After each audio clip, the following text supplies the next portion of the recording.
what has changed the most is winning. What's remained the same? 11 guys in football still go on the field and compete. Camp Randall Stadium is the state of Wisconsin's very own time machine. And Tuesday night, inside the stadium's Heritage Hall, guests were able to take a trip through time during an event to announce the athletic department's upcoming Camp Randall 100 campaign. Every single person who has been through Camp Randall has their own story to tell, and some of the most recognizable Badgers shared some of their own. For head coach Paul Christ, the moment started well before he even played here. My dad was coaching at Edgewood, and one of the fundraisers was on Sunday morning. We'd clean up the stadium, and I never knew what all those little bottles were in the student section.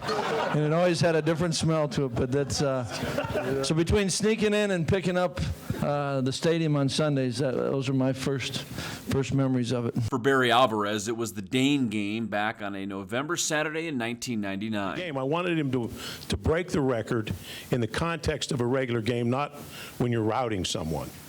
And so it was a legitimate record. I didn't want him, in 1 year, he could have put up a lot more yards. So I made him run all the time in the first 3 quarters. And we got ahead, and I give him a break. And for Mr. Badger, Pat Richter, it kind of had something to do with playing football. The guy grabbed both my arms, and I went to the ground. I broke my collarbone going down.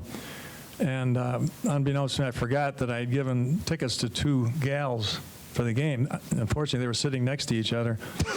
And Richter ended up marrying one of those gals, a story that's almost as good as Ken Werner, who actually got married inside Camp Randall Stadium to drum up interest in the program and get fans back in the seats after a rough stretch when the team went 3-33. And sure enough, USA Today did a big story on it, and the idea was that we'd bring more people back to the game, that every woman who has 1 to 5 bridesmaids gowns in her closet would wear it that day, and the guys would wear old tuxes, and the entire stadium would be part of the wedding party. Werner says Wisconsin football and cheering for it is in his DNA, and that there's a spirit inside Camp Randall Stadium that will always remain, despite the changes that happen around it. While we've updated the stadium, it is still part of the heritage of play since 1889. Yeah, they played at Randall Field before that. Yeah, they played in the quad outside the Red Gym.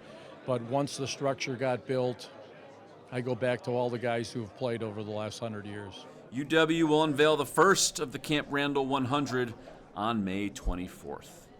Inside Camp Randall Stadium, I'm Chris Hall for Wisconsin Athletics.